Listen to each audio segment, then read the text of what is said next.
everyone. This lecture is going to be about the next type of the aggregate or additive, wild clay. I'm personally very interested in wild clays, and obviously all clays are originally wild but then processed.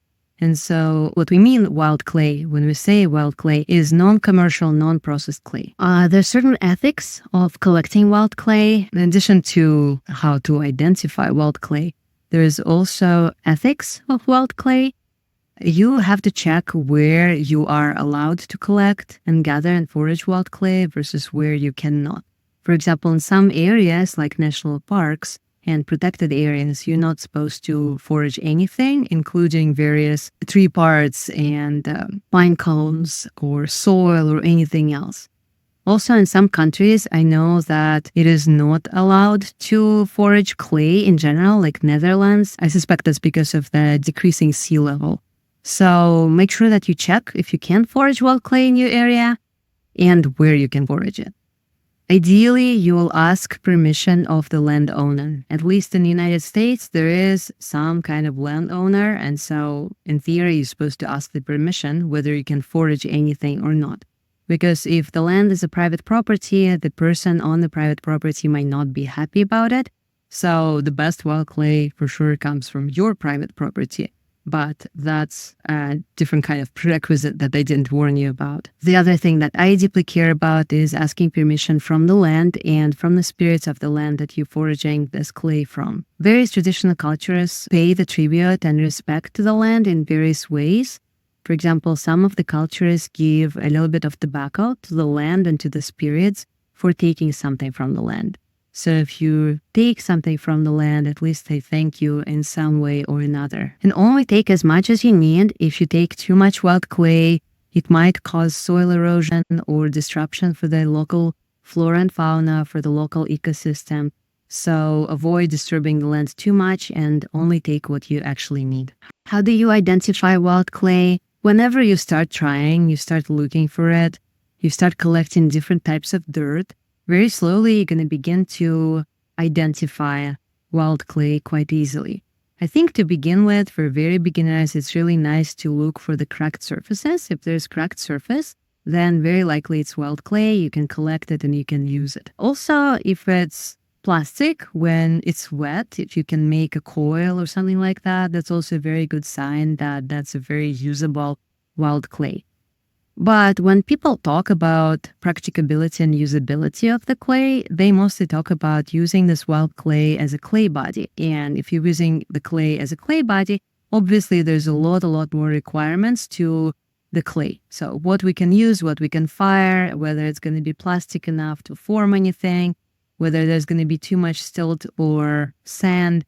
All of these factors affect the clay body if we're using the wild clay as the clay body. If you don't know how to find and forage wild clay, there's a lot of various things you could do to find it. First of all, you can ask a local person. Maybe it's a construction company or some neighbor. A lot of neighbors apparently have wild clay on their property if you live in a rural area. You can also use a geological map, which I personally have never done. I mostly search for wild clay either visually or asked people who already know where that is. Otherwise, construction, archaeology, mines, like all of those different fields could lead you to wild clay. And there are certain maps out there with various clays. Again, I've never used them. I just normally just forage whatever I see. So I am not a big pro in how to find wild clay. The only thing I look for is I look for cracks. I look for nice crumbly soil, for vertical slicing, and for a big wet mass that I can possibly fold into an object or into a small coil. As I said earlier, it is a lot more important whether the clay is workable or not if we're using the wild clay as the clay body.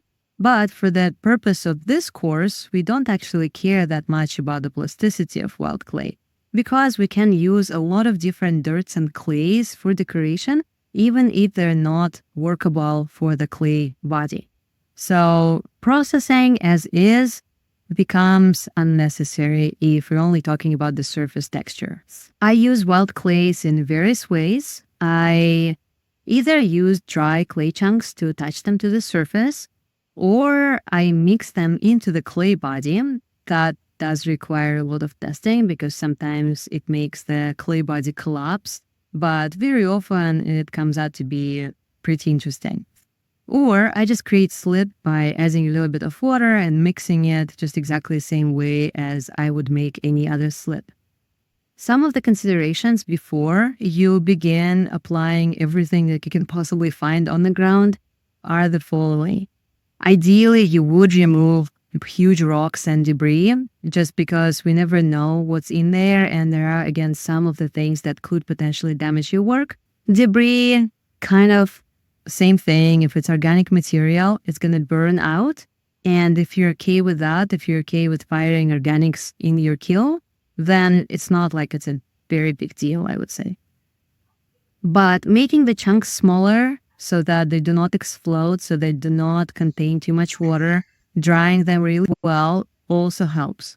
Sieving them through a sieve, through the mesh size that you like, also helps to make them more consistent and to make sure that there's nothing very weird in the clay body and in the clay that you foraged. There's a really cool test for lime, for calcium carbide with vinegar that I'm going to show you in the lecture on rocks. That's one of the materials that might potentially cause issues and something that I would watch out for.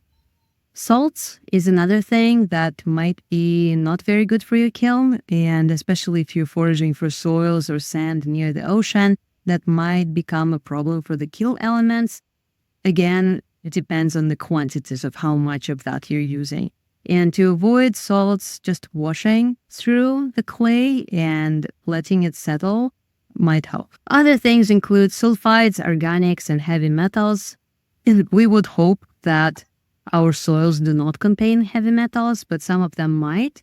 And if you're concerned about it, then there are definitely things to be concerned about, like lead and copper.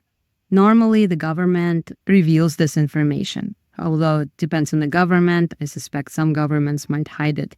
That's also something to watch out for. I am personally not a very big expert on wild clay yet, so I collect wild clay by word of mouth. If I know that somebody collected this clay somewhere, I would use it. Or if I know that somebody collected clay from this area, then I'm going to do that and I'm going to use it.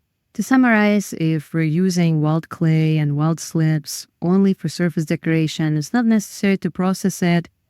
However, it's beneficial if you remove completely random objects and debris from the wild clay before mixing it into slips. I wanted to show you some of the examples of clays that I foraged this summer. Some of the clays that I foraged were from the residency in Virginia that I've done, so everything that's from Virginia was nice and tested. And then I found several interesting clays when I was driving through Arkansas at my friend's property, and a couple more in Nevada and Arizona. So I tested them, and as you can see at cone 6 oxidation, a lot of the clays actually survived and didn't melt. That means that they're higher temperature. They cracked. For example, the clay from Arizona has a lot of cracks. That means it's not plastic enough to actually be shaped into an object. But some of the clays were actually pretty workable. You can see that Nevada clay is very low-fired clay, and this is what could happen if the clay is low-fired. Depending on the region, some regions are more likely to have low-fired clay than high-fired clay, and all of this needs to be tested. So if you've got a clay piece, if you forage some clay, test it, whether it's going to melt or not, and I guess then it's up to you, depending on what you'd like to do with that. If it's low-fired clay, then maybe you can use it as a glaze or beautiful, shiny slip. If it's high-fired, like anything else, you could, again, wedge it into the material or use the slip to cover it with the slip. But in terms of colors and beautiful textures, that's a really cool tool. So as you can see, there's a big difference in colors between the clays that are dry. So this is just regular dry clays versus clays that are fired. Check whether they're going to melt or not, but that's most of the things you have to check for if you're just applying it to the surface. So as you can see in this picture, I applied wild clays in various ways. Those are the 7 wild clays that I foraged during the summer. The top row is me wedging those wild clays into the white clay body. The second row is me using them as slips or as clay chunks and attaching those to the surface. The third one is me wedging them in to the black clay body, and the last row is the same clays on top of the dark clay body. So depending on how those clay bodies connect, the chunks and the slips might either stick to the surface or not, so that's all to be tested. And depending on the firing temperature, because some of the clays melt, it's going to create an interesting variegation of the surfaces either wedged in, as you can see in this right column where I use the Nevada low-fired clay. So I think it's pretty fun.